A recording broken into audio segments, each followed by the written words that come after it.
ল্যাবের ডান পাশের সমস্ত দেওয়াল জুড়ে মৌমাছির কুঠুরিয়ার মতো মাঝারি সাইজের কাচের দরজা লাগানো বক্স। প্রতিটা বক্সের ভেতর ভিন্ন ভিন্ন ম্যাটেরিয়ালস রাখা। আর বাম পাশের দেওয়ালটা জুড়ে ল্যাবে সব রকমের উন্নত মেশিনারিজ রাখা। দেওয়ালের সাথে অদ্ভুতভাবে লেগে আছে সেগুলো। রুমাইশাকে এমন বড় বড় চোখ করে ল্যাবটা দেখতে দেখে সাফওয়ান ওর কাছে এসে ওর হাত ধরে ল্যাবের প্রতিটা জায়গা ঘুরিয়ে ঘুরিয়ে দেখালো। প্রতিটা লিকুইড, প্রতিটা যন্ত্রাংশের কাজ বুঝিয়ে দিল ওকে। রুমাইশা শুধু দেখেই গেল, কিছু বুঝলো না। কিন্তু হাঁটতে হাঁটতে রুমাইশা একসময় বুঝলো যে এই রুমটাই শেষ না, এমন আরও অনেক রুম আছে। সাফওয়ান হেঁটে হেঁটে সেই নাম না জানা গাছগুলোর কাছে গিয়ে একটা গোলাকার লাল পাতা গাছ ধরে নির্দিষ্ট অ্যাঙ্গেলে ঘোরাতে গাছের পেছনের দেওয়ালের একাংশ শব্দ করে সরে গেল ডান দিকের দেওয়ালের ভেতর। আর এরপরই সাফওয়ান যেন ওকে নিয়ে ঢুকলো অন্য এক জগতে।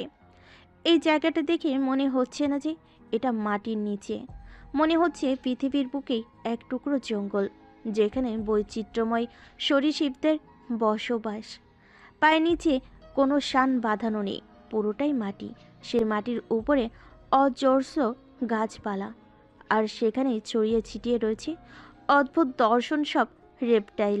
গাছের ডালে কত রকমের সাপ ঝুলে আছে তার হিসেব নেই। কিন্তু সাফওয়ান সেখানে ঢুকতেই প্রাণীগুলো যেন কিছু একটা হলো। এতক্ষণে শান্ত পরিবেশে হঠাৎ করেই অশান্ত হয়ে উঠল। প্রাণীগুলো হুটোপুটি করে সাফওয়ানের দিকে দ্রুত গতিতে ছুটে আসতে লাগলো চারিদিক থেকে। প্রাণীদের এমন আচরণে ভরকে গেল রুমাইশা। ও দ্রুত গিয়ে সাফওয়ানের পেছনে লুকালো। আর সাফওয়ান নিজের চোখ দুইটা বন্ধ করে দুহাত মেলে দিল সেই সরীসৃপদের উদ্দেশ্যে। আর এরপর চারিদিক থেকে ছুটে আসা বিভিন্ন আকৃতির, বিভিন্ন বর্ণের সরীসৃপগুলো সাফওয়ানের গা বেয়ে উঠে গেল মুহূর্তেই। ওর সমস্ত শরীরে জড়িয়ে রইল সেগুলো। এই অদ্ভুত দৃশ্য দেখে রুমাইশা এক ঝটকায় সাফওয়ানের থেকে সরে ভীত সন্ত্রস্ত হয়ে পেছনে থাকা দেওয়ালের সাথে লেগে গেল। সাপও এমনিতেই খুব ভয় পায়, আর একসাথে এতগুলো সাপ দেখে ওর গলা শুকিয়ে গেল একেবারে। ঢোক গিলতে গিয়ে কিছুই পেল না, চোখ দুইটা বড় বড় হয়ে গেল ওর। খানিক পর সাফওয়ান ধীরে ধীরে ঘুরল রুমাইশার দিকে। আর আজ এই মুহূর্তে সাফওয়ানকে দেখার পর রুমাইশা সর্বোচ্চ ভয় পেল। চোখের পলক ফেলতেও যেন ভুলে গেল ও। বুকের ভেতরটা ভয়ের চোটে প্রচণ্ড দ্রুত গতিতে ওঠানামা করতে লাগলো। সাফওয়ান রুমাইশার দিকে ফিরে অদ্ভুত রকমের একটা হাসি দিল। রুমাইশার ফিলে চমকে গেল সাফওয়ানের হাসি দেখে। সাফওয়ানের জলজলে চোখ দুটা এখন সাধারণের চেয়ে বেশি জলজল করছে। চোখের ধূসর সবুজ রংটা গাঢ় হয়ে গেছে অনেকখানিক। আর ওর চোখের গোলাকার পিউলিপটা তির্যক হয়ে লম্বা আকার ধারণ করেছে। সাপেরা যেমন থেকে থেকে জিহ্বা বের করে চারপাশে স্মেল নেই, ঠিক সেভাবেই থেকে থেকে কুচকুচে কালো দ্বিখণ্ডিত লকলকের জিহ্বাটা অর্ধেকেরও বেশি বের হয়ে আসছে সাফওয়ানের মুখ দিয়ে। গায়ের আষ্টের চামড়াটা গিরগিটির শরীরের মতো যেন রং বদলাচ্ছে থেকে থেকে। লাল, নীল, বেগুনি হয়ে রংধনুর মতো শরীরময় খেলা করে বেড়াচ্ছে যেন রঙগুলো। সাফওয়ানের হাতের শিরা উপশিরাগুলো গাঢ় নীল রং ধারণ করে স্পষ্ট হয়ে ভেসে উঠছে ওর হাতের উপর অদ্ভুতভাবে। আর ওর তীক্ষ্ণ সুচালো ক্যানাইল দাঁতদ্বয় এই অদ্ভুত পরিবেশের স্বল্প আলোকে ঝকঝক করছে। দেওয়ালের সাথে ভয়ে লেপটে যাওয়া রুমাইশার দিকে তাকিয়ে সাফওয়ান ওর ঝকঝকা দাঁত মেলে মাতালের মতো জোরে জোরে হাসতে লাগলো, যেন ওর মারাত্মক নেশা হয়ে গেছে এই সাপগুলোর স্পর্শ পেয়ে। আর রুমাইশা ভয়ে কাতর হয়ে অসহায় চোখে দেখতে লাগলো সাফওয়ানের ওই সম্পূর্ণ নতুন রূপ। হতবিহ্বল হয়ে রুমাইশার দেওয়ালে হাতটাতে লাগলো। কিন্তু ওরা যে দরজাটা দিয়ে ভিতরে ঢুকেছিল সেটা ওদের ঢোকার পরপরই আবার আগের মতোই বন্ধ হয়ে গেছিল। সেই দরজাটা যে আসলে কোথায় সেটাও বোঝার উপায় নেই এখন আর।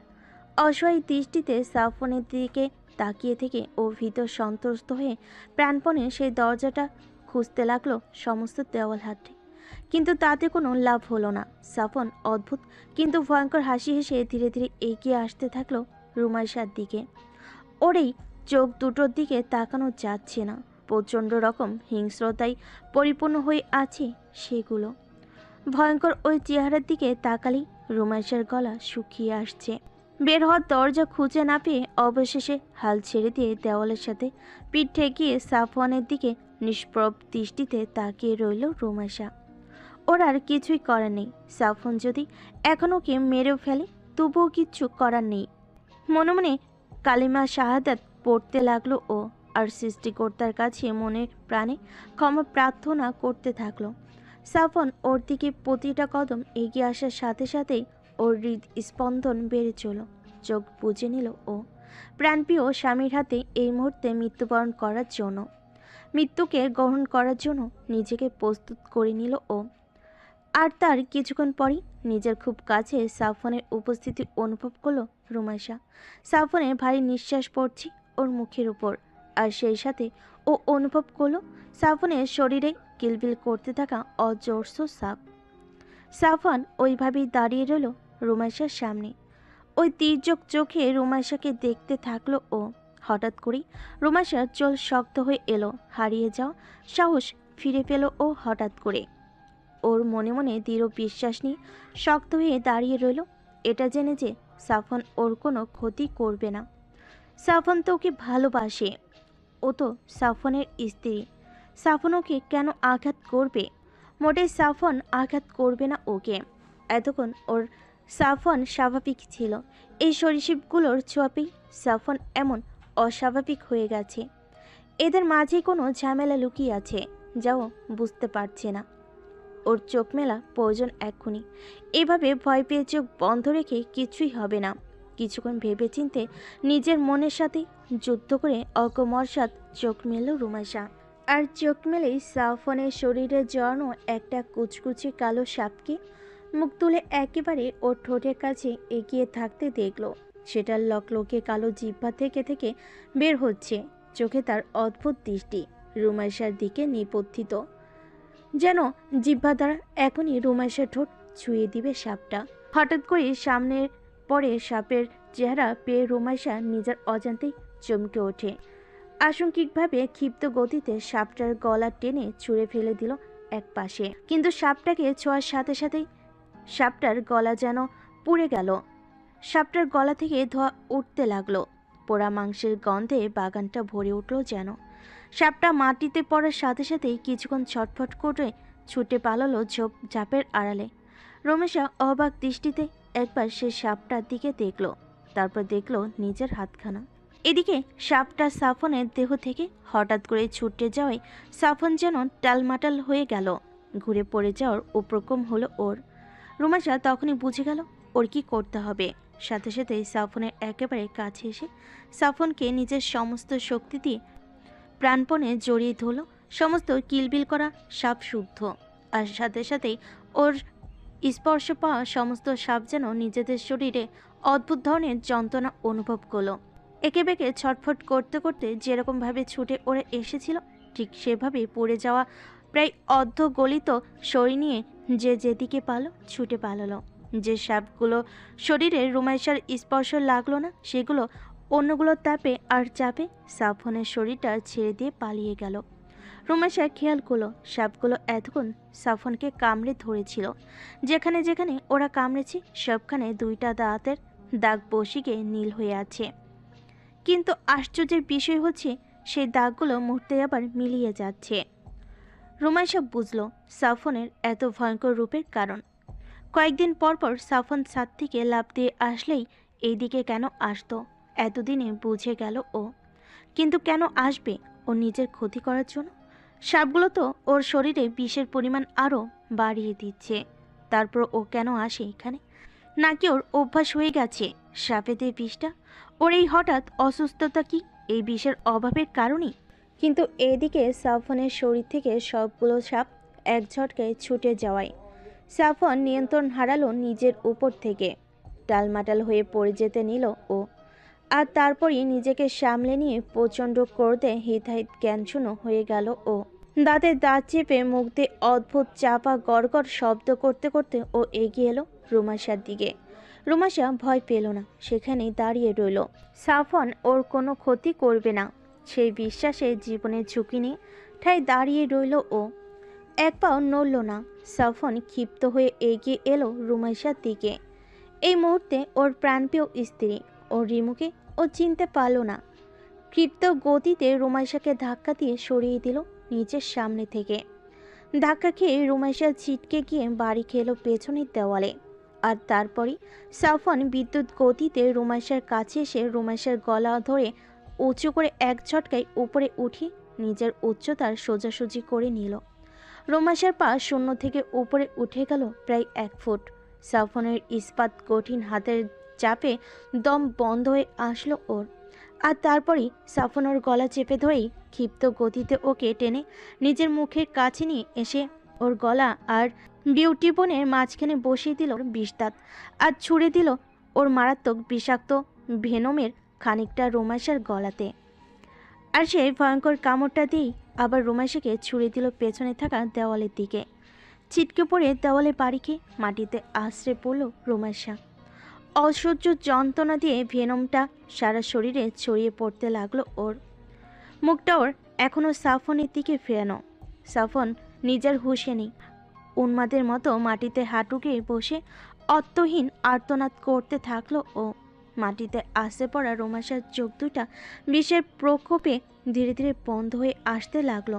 তবুও শেষবারের মতো বড় বড় চোখ মেলে একবার সাফনের চেহারাটা দেখে নিল ও। হাঁটু গেড়ে বসা সাফনের বিশাল শরীরটা ধীরে ধীরে মাটিতে শুয়ে পড়ল। কণ্ঠস্বর মিশ্রিত হয়ে এলো। আর তারপরে জ্ঞান হারালো সাফন। অসহায় চোখে সাফনের এই মাটিতে পড়ে যাওয়ার দৃশ্য অবলোকন করে রুমাইশার চোখ দুটা বন্ধ হয়ে গেল একেবারে। রাত নেমে এসেছে ধরণীতে। পাতারের ল্যাপে মাটিতে পড়ে আছে দুজন মানবী। কতটা সময় পার হয়ে গেছে তার কোনো হিসেব নেই। রুমে থাকা সাফন আর রুমাইশার ফোনে শত শত মিসড কল, কিন্তু সেটা দেখার কেউ নেই। মাটিতে মুখ থুবড়ে পড়ে থাকা সাফন একসময় ধীরে ধীরে চোখ খুলল। আশেপাশের সাপগুলো ওর থেকে দূরত্ব বজায় রেখে মাথা উঁচু করে দেখছে ওকে, কিন্তু কেউ কাছে আসছে না। সাফন কিছুক্ষণ তাকিয়ে রইল সেই দিকে। কিছুই মনে পড়ছে না ওর। হঠাৎ করে সাপগুলো থেকে দৃষ্টি ফিরিয়ে ঘাড় ঘুরিয়ে ডান দিকে চোখ ফেরালো ও। আর চোখ ফেরাতেই দেখতে পেল রুমাইশার নিথর দেহ। হতচকিত হয়ে দূরত্ব পায়ে উঠে দাঁড়িয়ে দৌড়ে সেদিকে গেল সাফন। মাটিতে উপর হয়ে পড়ে আছে রুমাইশা। সাফন গিয়ে হাঁটু গেড়ে বসে রুমাইশাকে তড়িৎ গতিতে সোজা করে নিজের দিকে ফেরালো। আর ফিরিয়েই ঝটকা খেলো ও। রুমাইশার গলার উপর ওরই ছোবলের দাগ। সে জায়গাটা নীল হয়ে আছে, রক্ত পড়ে শুকিয়ে উঠেছে। কামড়ের জায়গার আশেপাশে শিরা উপশিরাগুলো নীল বর্ণ ধারণ করেছে। সমস্ত কিছু মনে পড়ে গেল ওর। নিজের করা এত বড় ভুলের কারণে সাফন যেন অথই সাগরে পড়ল। হতবিহ্বল হয়ে চেয়ে রইল ও রুমাইশার নিথর দেহের মুখপানে। বিড়বিড় করতে লাগলো ও। রিমু, রিমু রে, আমি কি করলাম? এটা কি করলাম আমি? আমার রিমু, রিমু চোখ খোল রে পাখি। রুমাইশার ঠান্ডা হয়ে যাওয়া দেহ স্পর্শ করে সাফনের চোখ ঝাপসা হয়ে এলো। বুড়ো দুইটা অসহায় হয়ে কুঁচকে এলো ওর। রুমাইশার মুখটা আলতো করে ধরে মুখের ওপর হাত বোলাতে বোলাতে রুমাইশাকে ডাকতে থাকলো ও। সোনা রে, আমার কলিজার টুকরা, চোখ খোল রে পাখি। আমি কি করলাম এটা? আমার জান, আমার রিমু, চোখ খোল রে ময়না আমার। আর এরপর টুকরে কেঁদে রুমাইশার নিস্তেজ মুখের উপর নিজের মুখখানা ধীরে ধীরে রেখে চরম বেদনা মেশানো এক চিৎকার দিয়ে কান্নায় ভেঙে পড়ল সাফন। ওর চিৎকারে ঝোপঝাড়ের সমস্ত সরীসৃপগুলো সচকিত হয়ে গেল। সাফনের থেকে একটা নিরাপদ দূরত্বে সরে গেল ওরা সবাই। খানিকক্ষণ পর সাফন কান্না থামিয়ে রুমাইশাকে মাটিতে শোয়ালো। তারপর শেষ আশা নিয়ে নিজেরই দেহটা ঝুঁকিয়ে কান পাতল রুমাইশার বুকে। ওর হৃদস্পন্দন শোনার চেষ্টায়। আর মনে মনে সৃষ্টিকর্তার নিকট প্রার্থনা করতে থাকলো যেন তিনি ওকে নিরাশ না করেন। ওর প্রাণপ্রিয় স্ত্রী যেন ওকে ছেড়ে না চলে যায়, ওর কাছেই যেন থেকে যায়। খানিকক্ষণ বুকের উপর কান পেতে থাকার পর হৃদস্পন্দনে ক্ষীণ শব্দ কানে এলো সাফনের। আর তৎক্ষণাৎ হতচকিত হয়ে রুমাইশাকে বুক থেকে মাথা সরিয়ে নিয়ে দ্রুত গতিতে ওকে দুই হাতে উঠিয়ে কোলের ভেতর নিয়ে সাদা দেওয়ালের উপর নিজের ডান হাতটা মেলে ধরল সাফন। সাফনের হাতের স্পর্শে দরজাটা খুলে গেল সাথে সাথেই। এরপরই রুমাইশাকে নিয়ে দৌড়ালো ও ল্যাবের ভেতর। দৌড়ে গিয়ে ল্যাবের এআই ভয়েসকে কমান্ড করলো স্ট্রেচার ওপেন করতে। সাথে সাথে মেঝে ফাঁকা হয়ে একটি বিশালাকৃতির বক্স উঠে এলো, আর সেই বক্সটা ভাঁজ ভেঙে ভেঙে পরিণত হলো একটা স্ট্রেচারের। সাফন রুমাইশাকে নিয়ে স্ট্রেচারের নরম ফ্রোমের উপর শুয়ে দিল, আর তারপর স্ট্রেচারের মাথার কাছে থাকা স্বচ্ছ কম্পিউটার স্ক্রিনে টাচ করে কয়েকটা ফাংশন চালু করে দিল। তখন স্ট্রেচারের চারপাশ থেকে 20টার মতো রোবোটিক যন্ত্রাংশ বেরিয়ে আসলো। এরপর সাফন মৌমাছি কোঠরির মতো বক্সগুলো থেকে দ্রুত পায়ে নির্দিষ্ট কতগুলো লিকুইড নিয়ে ভিন্ন ভিন্ন সিরিঞ্জের ভেতর প্রবেশ করলো, আর তারপর সেই সিরিঞ্জগুলো লাগিয়ে দিল স্ট্রেচার থেকে বের হওয়া যন্ত্রাংশগুলোর মাথায়।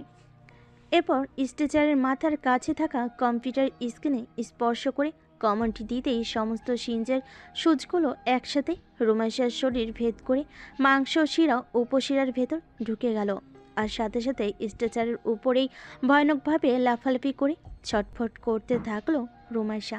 সাফন চোখ মুখ শক্ত করে সেই দৃশ্য দেখতে থাকলো। ওর কাছে আর কোনো রাস্তা নেই এটা করা ছাড়া। নিজের ভেনমের অ্যান্টি ভেনম নেই ওর কাছে। ছোটবেলার কামড়ের ভেনমটা ব্ল্যাক মাম্বার ছিল, কিন্তু এখন সে ভেনমটা বদলাতে বদলাতে সম্পূর্ণ নতুন এক ভেনম সৃষ্টি হয়েছে, যার কোনো অ্যান্টি ভেনমই নেই।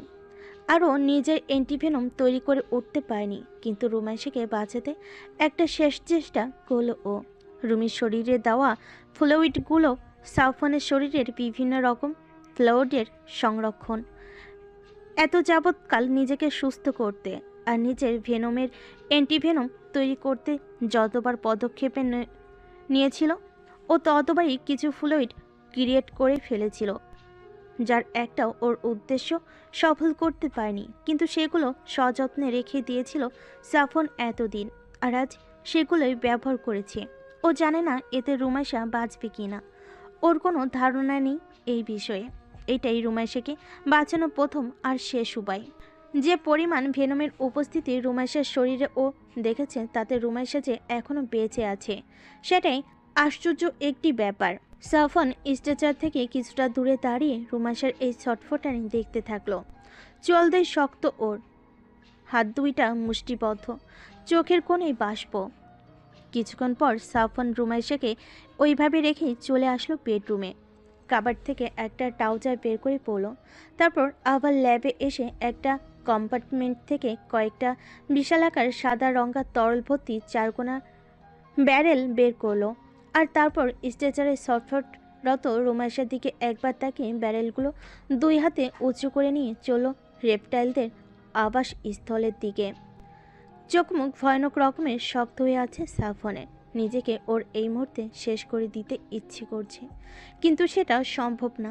ল্যাব থেকে বেরিয়ে ঝোপঝাড়পূর্ণ রেপটাইলদের আবাস স্থলে পা রাখলো ও। চারপাশটা একেবারে শেষবারের মতো মন ভরে দেখে নিল। মোস্তফা আহমেদ তৈরি করা এই অসম্ভব সুন্দর রেপটাইলদের অভয়ারণ্য বাগানটাকে ও দেখে নিল শেষবারের মতো। কত রকমের দুষ্প্রাপ্য গাছপালা দিয়ে ভরে আছে এই সমস্ত এলাকাটা, তার হিসেব নেই। কত শত ধরনের সরীসৃপ এখানে বসবাস করছে, বংশ বিস্তার করেছে এত বছর ধরে, তারও কোনো হিসাব নেই। সাফন বড় করে একটা শ্বাস টানল, তারপর হাতে করে আনা ব্যারেলগুলো থেকে দাহ তরলগুলো ঢালতে লাগলো সমস্ত বাগান জুড়ে। এই নেশা ও আর নিজের কাছে রাখবে না, তাতে ওর যা হয় হবে। আজও রুমাইশা ল্যাবের ভেতর মৃত্যু পথযাত্রী হয়ে শুয়ে আছে স্ট্রেচারে, শুধুমাত্র ওর এই ভয়ঙ্কর নেশার জন্য। প্রতিবার এই সাপগুলোর ছোঁয়ায় ট্রিগার্ড হয় ও, আর ওর সমস্ত হিংস্রতা আগের মতো করে ফিরে আসে ওর কাছে। সিঙ্গাপুরেও এই একই কাজ হতো ওর সাথে। ওর সংঘের সমস্ত সাপগুলোকে নিজের শরীরের সাথে মিশিয়ে নিয়ে শুয়ে থাকতো ও সমস্ত রাত জুড়ে, আর প্রতিবারই ওর হিংস্রতার পরিমাণ বেড়ে যেত চক্রবৃদ্ধি হারে। সাপগুলোর এই বিষাক্ত সবল ওর কাছে ছিল মাদকের মতো, যা না পেলে ওর মাথায় কাজ করতো না। এই অভ্যাস ওর হয়েছিল সেই প্রথম থেকেই। আর না, আর এটাকে প্রশ্রয় দিবে না ও। আজও ধ্বংস করে দেবে সব, আর কিছুই রাখবে না। ওর কারণেই ওর রিমো দুইবার মৃত্যুর মুখে পতিত হলো, আর এখন সে বাঁচবে কিনা তারও কোনো নিশ্চয়তা নেই। এই জঙ্গল কোনো কাজে আসবে না ওর, আর এসবের কোনো মূল্য নেই এখন আর ওর কাছে। সব শেষ হয়ে যাক, সব পুড়ে খাক হয়ে যাক। সমস্ত বাগান জুড়ে কেরোসিন আর পেট্রোল ঢেলে সাফন ফিরে এলো আবার দরজার নিকট। আর তারপরই চোখ মুখ শক্ত করে ট্রাউজারের পকেট থেকে একটা লাইটার বের করে জ্বালিয়ে ছুড়ে দিল বাগানটার ভেতর। আর সাথে সাথেই দপ করে জ্বলে উঠে পুরো বাগানময় ছড়িয়ে গেল সেই আগুনের লেলিহান শিখা। সাফনের ইচ্ছে করলো এই আগুনের ভেতর ঝাঁপিয়ে পড়তে। এই জীবন আর ভালো লাগছে না ওর, মুক্তি চাই এই জীবন থেকে। জ্বলতে থাকা গাছপালার দিকে তাকিয়ে একটা দীর্ঘশ্বাস ফেলে ও ল্যাবের ভেতর গিয়ে দরজা আটকে দিয়ে রুমাশার পাশে বসলো। রুমাশা ছটফটানি এখন একেবারেই নেই, স্থির হয়ে গেছে রুমাশা একেবারে। কম্পিউটার স্ক্রিনে রুমাশার হার্টবিট দেখলো সাফন, ক্ষীণ গতিতে চলছে সেটা। যে কোনো সময় হয়তো রুমাশার জীবন প্রদীপ নিভে যাবে একেবারে। চোখের সামনে মুমূর্ষ রুমাশাকে এইভাবে পড়ে থাকতে দেখে সাফনের নিজেকে এই মুহূর্তে প্রচণ্ড রকম অসহায় লাগলো। দেওয়ালের পাশে এখনো আগুন জ্বলছে ও স্ক্রিনে রুমাশার হৃদস্পন্দনের দিকে তাকিয়ে রইল। শুধু একটাবার ওই উঁচু নিচু হয়ে বয়ে চলার দাগটা যদি সোজা হয়ে যায়, সাথে সাথেই ওই আগুনের ভেতর নিজেকে সঁপে দেবে। ওর রিমোট যদি কিছু হয়ে যায়, তবে ওর আর বেঁচে থাকার কোনো কারণ থাকবে না এই পৃথিবীতে। খানিক পর সাফনের বুকটা কাঁপিয়ে দিয়ে হঠাৎ করে কম্পিউটার স্ক্রিনে বয়ে চলা উঁচু নিচু দাগটা সোজা হয়ে একটানা বিপ বিপ শব্দ করে এগিয়ে যেতে লাগলো। সাফনের বুকের ভেতরটা ভেঙে গুড়িয়ে গেল যেন। বিমুখ দৃষ্টিতে তাকিয়ে রইল ও রুমাশার মুখপানে। তীব্র ব্যথায় বুকটা ঝাঁঝরা হওয়ার উপক্রম হলো ওর। শেষবারের মতো রুমাশার ওই নিস্তেজ হয়ে যাওয়া মায়াভরা মুখটাকে মন ভরে দেখে নিয়ে দুহাত দিয়ে রুমাশার মুখে হাত বুলালো সাফন। কিন্তু ওর হাত দুইটা অস্বাভাবিকভাবে কাঁপতে লাগলো। প্রাণ ভরে ওর রিমুকে একটু ছুঁয়ে দিতে পারল না।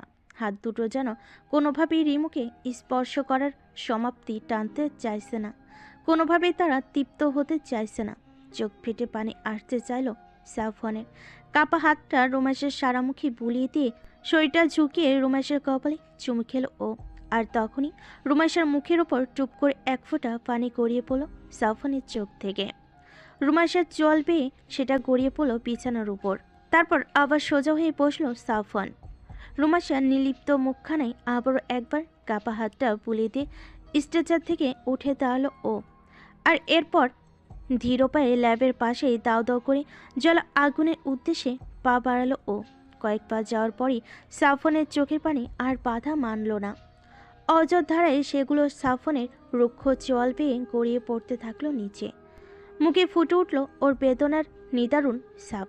চোখ দুটো এখন বিচ্ছেদ মানতে না পেরে যেন তীব্র ব্যথায় কুঁচকে গেল। কিন্তু সাফনের সেই বুক ফাটা কান্নায় কোনো শব্দ হলো না। সমস্ত কান্নার আওয়াজগুলো গলা পাকিয়ে ঠেলে ওঠে গলাতেই রয়ে গেল। অসহ্য রকম যন্ত্রণা শুরু হলো সাফনের বুকের মাঝখানটাতে। মনটা খুব করে চাইতো রুমাশার ওই স্নিগ্ধ মুখটার দিকে আরও একবার চোখটা ঘোরাতে, কিন্তু ওর দেহটা ঘুরল না। চোখ মুখ শক্ত করে দৃঢ় পায়ে হেঁটে চলল ও সেই সহস্ত রচিত দাবানলের দিকে। রেপটাইলের লেপে ঢোকার আগ মুহূর্তেই এসে দাঁড়িয়ে গেল সাফন। তারপর মাথা তুলে ছাদের দিকে দৃষ্টিপাত করলো ও সৃষ্টিকর্তার উদ্দেশ্যে। চোখ দুইটা বন্ধ করে ক্ষমা প্রার্থনা করলো ও। নীরবে সৃষ্টিকর্তার নিকট শুধু এই কথাগুলোই আওড়াতে থাকলো। ইয়া রব, আমার প্রয়োজন নেই আর এই জীবনের। এই হাত দুটোকে আর কোনো মৃত্যুর জন্য দায়ী করতে চাই না আমি। আমার প্রিয়তমা স্ত্রী, আমার রিমু আজ আমার কারণে এই পৃথিবী ছেড়েছে। যাকে এত এত ভালোবেসেছি, আজ তাকেই আমি শেষ করে ফেললাম নিজের হাতে। খুন করেছি আমি ওকে, আমার কোনো ক্ষমা হয় না। আর এখন আমি যা করতে চলেছি তার জন্য জাহান্নাম চিরকালের জন্যই নির্ধারিত হয়ে যাবে আমার জন্য। কিন্তু আমি আর চাই না এ জীবন। অনেক সহ্য করেছি, আর পারছি না ইয়া রব, আর ধৈর্য নেই আমার। ক্ষমা করবেন আপনি আমাকে। সৃষ্টিকর্তার দেওয়া জীবনটাকে নিজের হাতে শেষ করতে এগিয়ে চল সাফন। জীবনের উপর আর কোনো মায়া কাজ করছে না ওর। পরিবারের কারোর কথাই ওর মনে আর দাগ কাটতে পারছে না। সব শেষ হয়ে গেছে ওর, আর কিছুই বাকি নেই। আকাশের দিক থেকে ধীর গতিতে চোখ নামালো সাফন। এই পৃথিবীর কাছে ওর আর কিছুই চাও নেই। এই জায়গাটার প্রতি বিতৃষ্ণা এসে গেছে ওর। প্রয়োজন নেই আর ওর এমন পৃথিবীর। একটা দীর্ঘশ্বাস ফেলে শেষবারের মতো নিজের মনের তৃষ্ণা মেটাতে দূর থেকে একবার নিজের প্রিয়তমা স্ত্রী নিজের ভালোবাসার দিকে চোখ ফেরালো সাফন। আর ফিরেই হতভম্ব হয়ে গেল ও। কম্পিউটার স্ক্রিনে বয়ে চলা সরল রেখাটা আবার উঁচু নিচু হয়ে তালে তালে বয়ে চলে রোমান্সের প্রাণের অস্তিত্বের প্রমাণ দিচ্ছে। আর সেটা দেখেই সাফনের ছুটে যাওয়া প্রাণটা যেন ধরে ফিরে এলো। খুশিতে আত্মহারা হয়ে ডুকরে কেঁদে উঠল ও। স্বস্তির শ্বাস ছেড়ে মেঝেতে হাত ডুকরে ওইখানেই বসে পড়ল সাফন। তারপর আকাশের দিকে মুখ তুলে উচ্চস্বরে বলে উঠল, ইয়ারা, ইয়া আল্লাহ, ইয়া রহমানুর রহিম, অসীম দয়া আপনার, কোটি কোটি শুকরিয়া আপনার প্রতি। সারা জীবন শুকরিয়া আদায় করলেও আপনার প্রতি কৃতজ্ঞতা প্রকাশ করে কখনোই শেষ করতে পারবো না। আমাকে ক্ষমা করবেন আপনি, আমার করা সমস্ত পাপ কর্ম ক্ষমা করবেন আপনি। আমার কোনো অপকর্মের প্রভাব যেন আমার রিমোর উপর না পড়ে ইয়া রব। আমার স্ত্রী, আমার কলিজাকে আপনি ফিরিয়ে দিয়েছেন আমার কাছে, আপনার অশেষ রহমত, তাকে আপনি দীর্ঘ হায়াত দান করুন ইয়া রব, আমিন। আর এরপরেই মেঝে থেকে উঠে ও দৌড়ে চলে গেল স্ট্রেচারের নিকট। আর তারপর শয়নরত রুমাইশাকে জড়িয়ে ধরে উন্মাদের মতো চুমু খেতে লাগলো ওর সমস্ত মুখে। রুমাইশার শ্বাস চলছে আবার স্বাভাবিকভাবে, হৃদযন্ত্র স্পন্দিত হচ্ছে আবার হৃদ্দিক গতিতে। স্বল্প সময়ের জন্য হৃদস্পন্দন থেমে গেছিল ওর, কিন্তু মস্তিষ্ক সচল ছিল। খানিকক্ষণ হৃদযন্ত্র বন্ধ হয়ে আবারও গতি ফিরে পেয়েছে। সাফওয়ান নিজের মুখখানা রুমাইশার মুখের উপর রাখলো। রুমাইশার ঠান্ডা নিঃশ্বাসটাকে নিজের মুখের উপর অনুভব করতে থাকলো ও। তারপর নিজেও একসময় স্ট্রেচারের উপরে উঠে রুমাইশার পাশে শুয়ে রুমাইশাকে জড়িয়ে ধরে শুয়ে পড়ল। শরীর মন সবই ক্লান্ত ওর। রুমাইশার হাতটা নিজের মুঠিতে নিয়ে নিজের ঠোঁটের উপর রিমোর হাতের উপরিভাগটা চেপে ধরে রইল। নিজের উপর নিয়ন্ত্রণ হারিয়ে যে ও ওর রিমোর প্রাণনাশের কান হতে চলেছিল, তার জন্য নিজেকে মনে মনে ধিক্কার দিতে লাগলো ও। আর অপর পাশে এতদিনের যত্নে পেলে পুষে রাখা রেপটাইলের বাগানটা জ্বলে পুড়ে অঙ্গার হতে থাকলো। বাড়িতে রুনিয়া পাগল প্রায়, তবে সাফওয়ানের সাথে কোনোভাবেই কোনো যোগাযোগ করতে পারছেন না তিনি। সেই দুপুরবেলা লাস্ট সাফওয়ানের ফোনে কল ঢুকেছিল। এরপর থেকে সাফওয়ান রুমাইশা দুজনের ফোনই বন্ধ দেখাচ্ছে। ইশতিয়াক আহমেদ থমথমে মুখে বসে আছেন। ছেলের কথা কাউকে জিজ্ঞেস করতেও পারছেন না, কারণ ওর ছেলে কারোর বাড়িতেই যায়নি কখনো, আর ছেলেকেও কেউ দেখেনি কোনোদিন। তারপর ওর সাথে রুমাইশা আছে, কোথায় আছে, কি করছে ভেবে উদ্বিগ্ন হয়ে মনে মনে আল্লাহকে ডাকতে থাকলেন তিনি। এই বাড়িতে আয়েশাও মেয়েশোকে বুক ভাসাচ্ছেন। রুমাইশার সাথে তাদের রাফসানও চলে আসার পর থেকে আর কোনো যোগাযোগ হয়নি, ফোনও পাচ্ছেন না। রুনিয়ার কাছে কল দিলে শুনলেন যে সাফওয়ানকেও পাচ্ছে না তারা। আর সেটা শোনার পর থেকেই আয়েশাকে আর ঠেকানো যাচ্ছে না। রাফসান তাদের কাউকেই বলেনি যে আমেরিকা থেকে একদল মাফিয়া এসেছে সাফওয়ানকে খুঁজতে, কিন্তু ওর মনে মনে ভীষণ রকম চিন্তা হচ্ছে। মন বারবার বলছে সাফওয়ান কোনো বিপদে পড়েছে, কিন্তু ও কী করবে? ওর তো কিছু করেনি। যদি সাফওয়ান ধরাশায়ী হয়ে যায় তাদের কাছে, তাহলে রাফসান তো ওদের কাছে কিছুই না।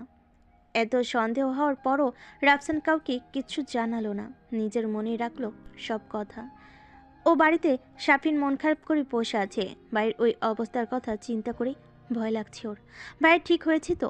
সাফওয়ান আর রুমিকে ফোনে না পেয়ে শাফিন আবারও একবার সবাইকে লুকিয়ে এসেছিল ভুতুরে কুড়ে ঘরটার কাছে, কিন্তু পূর্বের যে পাসওয়ার্ড দিয়ে ওরা দরজা খুলতে পেরেছিল সেটাতে আর কাজ হয়নি। পাসওয়ার্ড ইনকারেক্ট বলছে, তাই ভেতরে আসলেই কি হচ্ছে তাও জানতে ব্যর্থ হয়েছে। আবার কাউকে বলতে পারছি না সাফওয়ানের ল্যাবের কথা, কারণ সেটা খুবই গোপনীয় বিষয়। ওই ল্যাবের কথা কাউকে বলা মানেই সাফওয়ান ভাইকে বিপদে ফেলা, তাই মুখ বুজে পড়ে রইল ও। রুনিয়া ছেলের শোকে বিলাপ করছেন।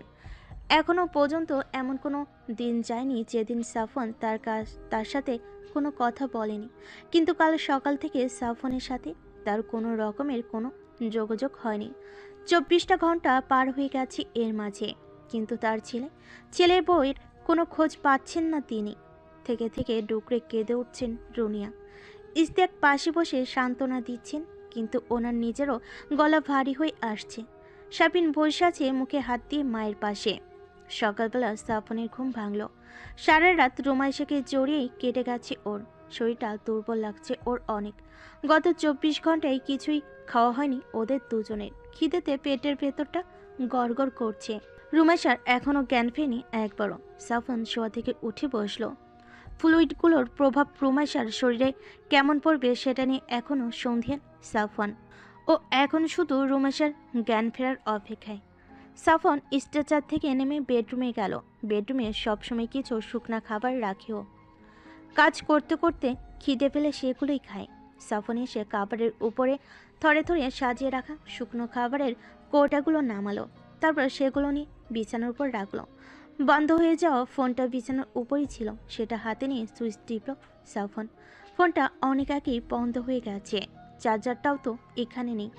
বাসার সবাই হয়তো চিন্তা করছে। নিজের স্টাডি টেবিলের কাছে গেল।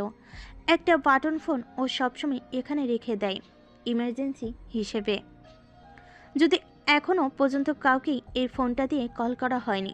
স্টাডি টেবিলের ডান কোণে রাখা বাটন ফোনটা উঠিয়ে অন করলো সাফন। তারপর শাফিনের ফোনে কল লাগালো। শাফিন বসেছিল মায়ের পাশে। মাকে সামলানো দায় হয়ে পড়েছে। কানাকাটি করছেন তিনি রাত থেকে। সারা রাতে দু চোখের পাতা এক করেননি তিনি। ক্লান্ত হয়ে গেছেন। তারপরও কেঁদে চলেছেন। হঠাৎ অজানা নম্বর থেকে কল আসেই শাফিন কেটে দিল। এখন ওর মোটেও কোনো কল ধরতে ইচ্ছে করছে না, কিন্তু পরপর আবারও কয়েকবার একই নম্বর থেকে কল আসে। শাফিন এবার বাধ্য হয়ে মায়ের পাশ থেকে উঠে গেল ফোনটা রিসিভ করার জন্য। ডাইনিং টেবিলের কোণার দিকে গিয়ে ফোন রিসিভ করেই একরাশ বিরক্তি নিয়ে হ্যালো বলতেই ওপাশ থেকে সাফনের গলা শুনে লাফিয়ে উঠল শাফিন।